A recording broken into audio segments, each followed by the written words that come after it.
It's a little hectic around here today. Hey, welcome to Strictly Business, right? That's right. That's where we are today. Strictly Business. How are you today, Mike? A little rushed, a little busy. Rushed, a little crazy? Right. Hey, it's close to summer. Right, that's why. We've lost our students behind the scenes, and now I've got Pat doing a job that he's trained 10 minutes for. So he'll be fine. He's easy to train. Yeah. He's a quick learner. I hope so. If not, I'm going to disappear. Okay. Well, that's all right. All right, so what are we doing today? Well, today we have invited one of our newest employees at the OSU South Centers, fine young lady by the name of Hannah Scott. Okay. Hannah is the director of our Cooperative Development Center at the OSU South Centers. Okay. What's the Cooperative Development Center do? Wow. I guess they work Do you know? cooperatively, and they're a center, and they work cooperatively, right? Cool. Work with others. Sounds like a maybe. friendly place to be. Must be. Must be. Well, I'm not the one to answer that question. That's why we brought Hannah along today Okay. to give a professional answer for that question. All right. Maybe a little more educated than what I am. Okay. All right. Since you're a new employee, what's your background? Where do you come from? And Sure. I'm originally from Brown County, Ohio, so a little bit west of here by a couple of hours. I grew up there on a farm, so my family and I farm beef cattle, grain, and tobacco. My educational background, I attended Duke University for my undergraduate degree, and then I went to the Ohio State University to get my master's degree. I'm still currently finishing that, and I study rural sociology. okay. So rural sociology is what you're getting your master's in? Yes, What was your bachelor's? sociology. Okay. So And it's a great fit there. all right. So now what are you doing with it in this position? That's a great question. So the Ohio Cooperative Development Center that's at the OSU South Centers is really focused on rural development. That's a huge part of our mission. The reason that we work with co-ops, specifically in rural Ohio and West Virginia, we cover those two states, the reason that we work with them is to help those regions develop economically. So my background in rural sociology has really helped me to understand what is the situation in rural America, aside from having lived it, academically, how can it be understood, and what's being done to help rural areas, and what works and what doesn't from kind of a more structured perspective than just having lived in a rural area. So in general, what do you understand about a rural area? That's a huge question. What's their challenges, or what is it that you're having to deal with, and And what are some of the strong points, maybe too? Yeah. You know, both good and Sure. both things that are helping out. Yeah, so I think one of the largest things is that rural areas often experience a gap compared to their urban counterparts. So those gaps could be, there are a few areas that stand out for rural areas. Often there are gaps in healthcare availability, housing availability. There's actually also gaps in terms of food access. Now, what's a gap? Is so- that distance or is that money? It could be both.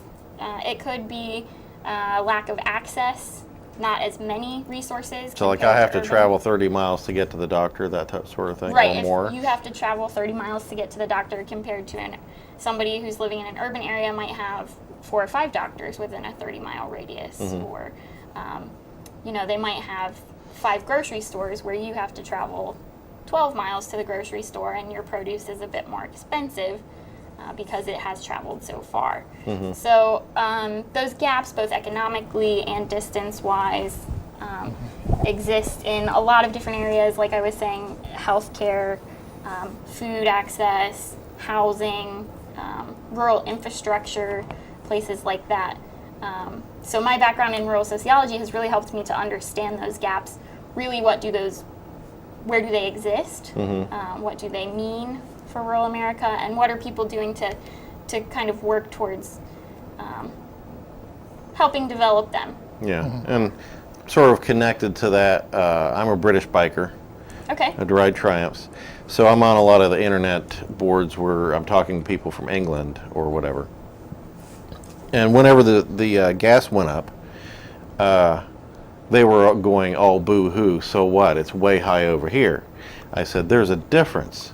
Over here, you know, a poor person lives out in the sticks, one, because they can't afford the place in the city, and then they don't have probably a really fuel-efficient car, Right.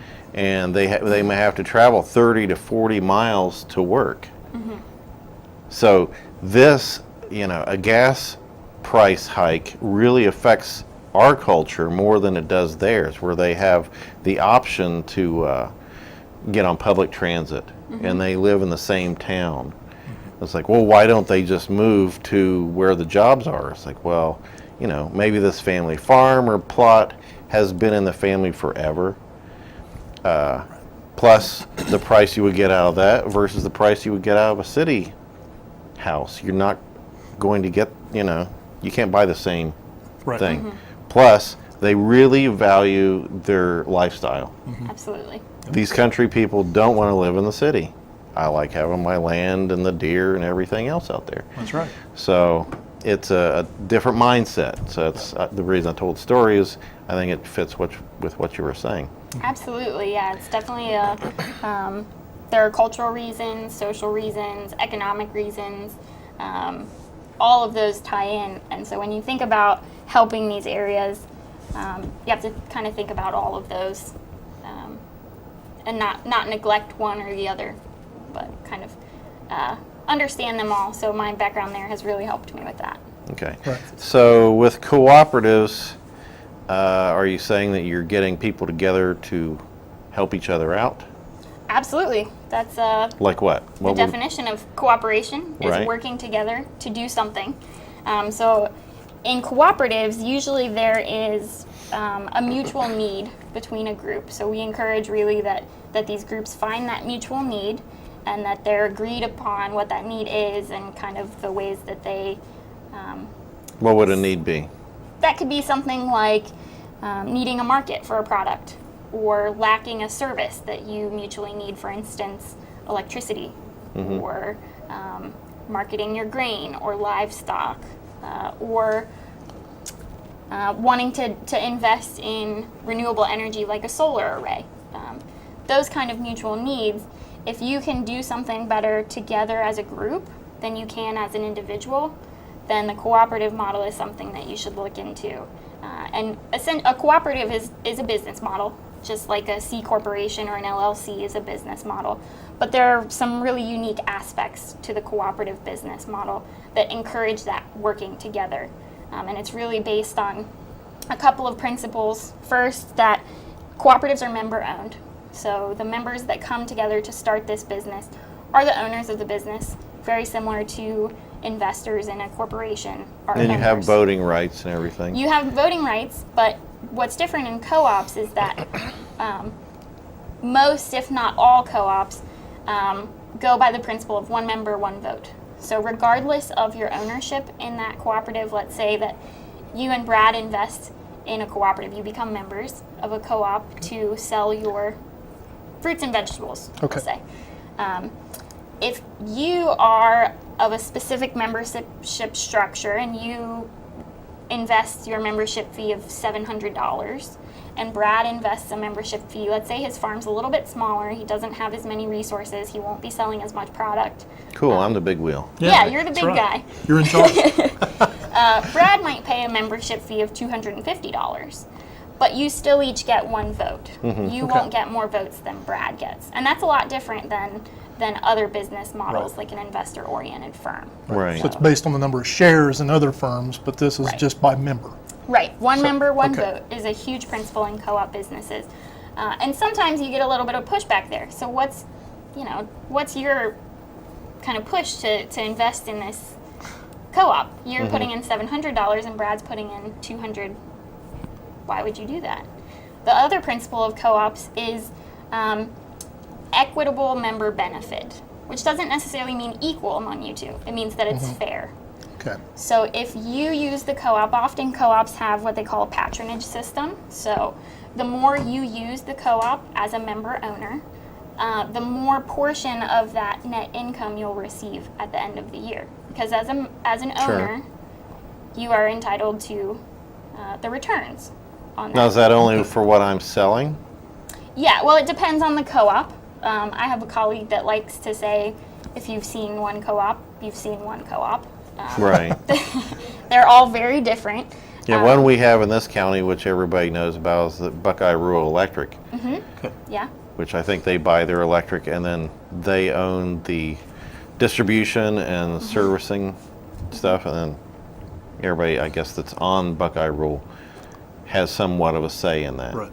Yeah, they would have a vote in that co-op. Rural electrics are really interesting. That's an example of a co-op that would have been developed for a lack of service. So rural electrics were developed really because other power and energy companies weren't investing in or putting infrastructure in rural areas. Right. And Just they're- like cable systems, why am I going to run 5 miles of cable down the road to get 5 customers or 2 customers? Right. Doesn't make economic sense. Right, so we're not Correct. going to do that. Right. But if you and your neighbors come together, it makes more economic sense. If you're willing to do it together and invest in that together, then there's the sense for a co-op, and that's why it doesn't make sense in every situation. It's not a business model that you should use regardless of the situation, but it makes sense in some. Right. So more people working together have a bigger voice and have more bargaining power. Oh, And absolutely. maybe that's kind of the whole underlying reason why cooperatives were formed. Yeah, it can be. So that ability to come together, to you guys marketing your fruits and vegetables together, have more power than you marketing them individually. Right. It's the same if you want to purchase. So co-ops can be for, there are a couple different categories that like academics like to break them down into. So one of those is purchasing. So if you go in together for a shared purchasing project, We can get the group buy. right, you can That's get a right. wholesale price rather than a retail price. Marketing is another one. So as I was saying in that example before, putting your products together in a bigger pool gives you more marketing power. Service co-ops, those are another kind of classification. And I think those are the main ones. Those are the main ones. Okay. Yeah. Okay, well, I kind of learn, I mean, I know we've talked a lot about the definitions and stuff, but, you know, kind of the way I understand companies like that or how they might function is to kind of put a face or a name with the definitions. So, you know, maybe talk about some examples of some different co-ops that maybe all of our viewers would be familiar with. Maybe they don't Absolutely. even know they're co-ops. Yeah, and that is a problem, actually, not a problem, but that's something I come across quite often, is that people don't know that a co-op is a co-op. So there are some really familiar ones that viewers might be familiar with. For instance, Ace Hardware, that's a cooperatively owned business. Welch's, the people that make grape juice. So Okay. that's cooperatively owned. Is that like from the farmers that, So you're hitting on another great point. A co-op can be organized from many sides. So you could organize it as farmers, as a group of consumers, as a group of companies coming together. But a lot of those companies that you see that say farmer owned, for instance, like Welch's would say farmer owned, they are a farmer co-op. Okay. So that's how they're organized. Land O'Lakes, that's a brand that quite a few people recognize as cooperatively owned. And then my favorite one is actually the Green Bay Packers. They are a cooperative. Really? Yeah, they're owned by their community members in Wisconsin. So Did you know that? no? I did not know that either.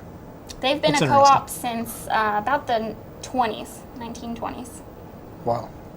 Why would you do that? Is that to build a stadium and stuff like that, or? Part of it was, I think, part of it was financial concerns, and the community wanted to keep this institution in their community. So they kind of... Maybe as a business it wasn't making sense at the time, but we Right. feel passionate enough to keep it around, we're going to invest in it and take part ownership. Right. And that's another great way to organize a co-op is for not necessarily economic reasons, but for social reasons. So perhaps there's a community landmark, for instance, a building in your community that is in disrepair, but it historically is really important to your community, and you want to save it. Probably So one of those things sort of like a theater, maybe. a theater or I can think of some examples Train like a station. restaurants. Yeah. Those reasons for forming a co-op are usually pretty. I was just pretty thinking sound. about what is it called, that market in Columbus, would that be The North Market. North Market, right? I don't believe that's cooperatively owned, but I could definitely see how it could be. Right. Farmers markets are another example. The Ohio Cooperative Development Center for the past few years has worked with quite a few farmers markets actually, and the co-op structure works really well for them because you could come together as a group of farmers, and your mutual need is a place to market your product, and you receive then that benefit, a member benefit of a place to market your product. So the other big thing in co-ops is, I mentioned member owned, they're member controlled, we talked about that one member, one vote principle, but that they have some kind of member benefit. And that's not Sam's Club and Costco. Correct. You're a member for a whole different reason, I suppose. Yeah. Yes, typically there's a bit bigger of a mutual need there between Right. members. So. Interesting. So it does seem that a lot of these cooperatives are formed more, a lot of the examples are rural type of applications, farmers, groups that are in, more of a dispersed area. So maybe, the cooperative model is something that really does fit the rural areas better than it does an urban area. Yeah, I think that I think that there are benefits in all areas. Right. I'm kind of biased. I've heard of a lot of cooperatives, Yeah. and the food area Right. in cities Yeah, they where work you get well in local cities. markets and stuff. Right. But they are really beneficial for rural areas because then you have that power from coming together as a group. Where in rural areas that can be really important. I'm glad you mentioned food co-ops because that's a really kind of hot area for co-ops right now. We get a lot of interest from food groups. In cities, are you saying? or- Everywhere. We get Yeah. a lot of interest everywhere. I know but- there's some people, there's some in my neighborhood, there's some in this Rio Grande area that want to do like a group, not farm, but a garden, Okay. like community garden, which everybody will take food from and help Yeah. weed and all that sort of thing. That sounds great. If you guys are interested in developing a co-op, give us a call. We can help. What we do is provide service to new and emerging cooperatives. So we help those groups that are interested in forming a co-op, as well as co-ops that have already formed that are fairly new, looking to grow and expand. And so what we do with them ranges client to client. We provide direct one-on-one services that are really tailored to the client, but for instance, we could help with anything from business planning. We can provide assistance with that, which is really great because we're also a part of the Business Development Network at the OSU South Centers, which includes, I'm sure you've talked about it here on the show, which includes a couple of different centers with business specialists. So we can work hand in hand with them to help with that. So business planning, bylaw development for the co-op, board training, membership education, all of those kinds of things. We really run the gamut in terms of how we can help a co-op. But I would say probably the most popular, what people seek us out for the most is probably formation counseling. Okay, I have this idea. Do you think it will work? And how do I go about from taking it from an idea to an actual business? How do I get it legally formed, and what are the processes I have to go through for that? Now, is there like a corporation or something that would be part of the co-op? Or, I mean, as far as the setup of it, the LLC or whatever, how would is there a special place for a co-op? There is. Actually, co-ops are a special subchapter T corporation. So that's how they're organized. In Ohio, if you go to file a business, just like you're filing an LLC or a C corporation or an S corp, in Ohio, you would just on that form check the box that says that you're a cooperative. Those statutes differ in every state. So, for instance, we cover Ohio and West Virginia as our service area, and the laws that govern co-ops in Ohio are different than the laws that govern co-ops in West Virginia. So. So you can help folks through that process? Yes. Okay, yes. that's good. We can help them with what are those differences and how. Do you have any co-ops that go over the river? I mean, not are solely over there, but between. Oh, yeah. West Virginia, Ohio, Kentucky? So our service is Ohio and West Virginia, and we have groups that, they can be organized in West Virginia and do business in Ohio or flip-flop, or Okay. that's not uncommon. Right. So can you have a combined co-op where you can have members across different states? Like members from Ohio and members from West Virginia can form together? Yeah, so if you Okay. think about those larger co-ops that I was talking about, they have members from all over the place. Okay. But that co-op will have to follow the statutes where it is Legally located, registered? legally registered and Okay. located. So yeah, that's an interesting twist to co-ops, is that it can be different state by state. Okay. There was a question, are there any costs legal at starting a co-op? Well, those costs would be similar to the cost for starting any other business. So the cost for filing with the state, filing your business, there's a cost there, a filing fee. Is that much? I believe right now for cooperatives it's around $125. Oh. So So it's the same as That's any really other business. prohibitive. yeah. Yeah. And then there can be other costs. For instance, if you seek the services of an attorney to look over your articles of incorporation and your bylaws, there's a cost there, Right. obviously, as well as any other professional services Right. that you might use, like an accountant. Right. And So- then there are grants associated with co-ops or not? There can be, depending on what the co-op does. So there is a segment of USDA rural development that is kind of a cooperative service segment. So they have specific programming for co-ops. That's the first one that comes to mind that might have some resources that are specific to co-ops. And then otherwise, in Ohio, a co-op is a business just like any other. So You're on your own. there are those resources for businesses, Right. depending on what the business does. Right. And in terms of other resources that might be specific to co-ops, I know that one of the questions we've been getting recently is about startup capital. How do you finance this to start? And there are some institutions that are focused on co-ops. There are some banks that are focused specifically on Okay. co-ops, because those financial concerns can be a lot different, going Right. from one owner to Multiple 50 owners. owners or Right. 12 owners. Yeah, and so whenever you go, one owner, then you talk about a whole set of problems with just one decision maker. Then you go with 50, and you mentioned earlier the legal, maybe getting an attorney involved in writing those articles of incorporation. That's probably a very wise thing to do when you have many people who are owners Absolutely. involved. Absolutely. One of the biggest things in co-ops is making sure that your members are all on the same page. Right. Really good Or it's like herding communication. cats, like they say. It's absolutely. basically it's taking the complexity of one business and putting group communication in there. Right. So it's fun. It is. So have you done one yet? I know you've not been working there for very long. Yeah, I just actually started at the end of January, but I have been working with clients and helping them out with whatever their needs are. So Right. whether that's bylaw development or just kind of talking through the idea, would that work in a cooperative model, all kinds of things like that. Okay. And so again, the services you're providing here in Appalachian, Ohio, and these rural communities, they cost. If Mike and I want to go ahead and start our produce co-op, can you help us? Does it cost us anything to have you help us work on that? The short answer is no. Okay.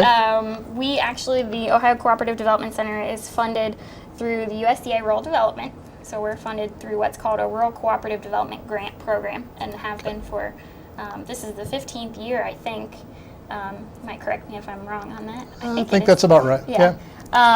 And so to those clients that fall into that eligibility for that program, our services are free. Okay. So, Good. yeah. So that can complement our Small Business Development Center. Absolutely.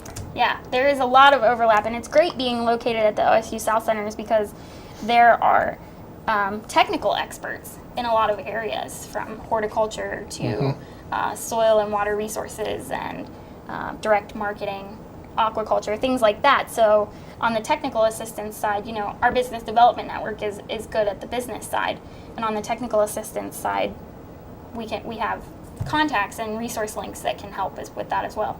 So Do you have any cooperatives in the incubator? I don't believe we have any housed in the incubator. I Okay. might have to work on that. Yeah. We have some spaces. We could Okay. rent space in there. All right. Could sell our produce out of there. Yeah. Just got to find Yeah. some produce. I know some Amish. We can buy some. Oh, yeah. Yeah, there's a, I'm not sure what that, there's a thing that, just a mile from my house, they've set up a place where they sell Amish goods, but in bulk. Right. And I think a whole bunch of them come together and Right. do that. I'm not sure if that fits in that model or, Yeah, so one of the other things is that we work with groups that are legally formed as a co-op, the legal business structure, but you can be another business structure like a nonprofit Right. and be cooperative-like. Right. So groups coming together to work in a cooperative-like manner, Right. we can help them as well. Right. Well, I know in the past, at the South Centers with the Cooperative Development Center before you worked there, we had some different cooperative groups that had formed for a specific need. One of them was a group of manufacturing companies that kind of joined together and started out and had a need of employee training. So they all joined together, formed a cooperative, and they were able to go out and buy training services for their employees. Maybe some specialized training. Maybe they only So- had one person within that company that needed that technical training, but by forming all those companies together, okay, now we have one individual each within 12 companies. So now we've got a group of 12. So instead of company A sending that person across the United States for a week for training, and Say every company doing that, $2,000. well, yeah. So now we can bring the trainer there and have that training done locally, which saves every one of those companies money. right. Cut the cost in less than half. And that's Sure. another So- great, one of those areas of mutual benefit. Cost avoidance can be one of the kind of incentives for forming a cooperative, Yeah. financial incentive. But like I said, those mutual benefits or mutual needs could be financial, social, political, whatever. Do you have a lot of online material? If somebody was not ready to approach you to look into it, do you have online material that they go over to flush it out a little bit before they actually ask for help? Absolutely. So we have a website. The Ohio Cooperative Development Center's website is nested under the OSU South Centers website. So if you go on there, OSU South Centers, southcenters.osu.edu/cooperatives. Okay. There are quite a few resources on there, and one of the probably most useful ones from my perspective is what we call a formation kit. So it's a kit that's downloadable. It has quite a few forms and instructions and templates for people that are thinking about forming a cooperative, and it kind of takes you through the steps of cooperative formation.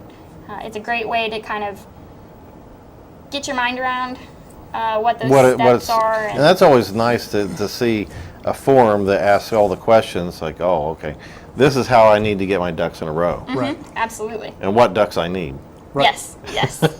So for Maybe my ducks instance- aren't big enough. I don't know. Maybe I don't have a pond, Yeah. so we just forget about it. Right. For instance, in there we have a set of bylaw questions. So if I tell a group, well, legally you need a set of bylaws, then that there's a set of questions in there that if you answer all of them, your bylaws are almost complete. So That's good. yeah, it's really useful. If people aren't ready to kind of seek out direct services, that's a great resource. Cool. Great.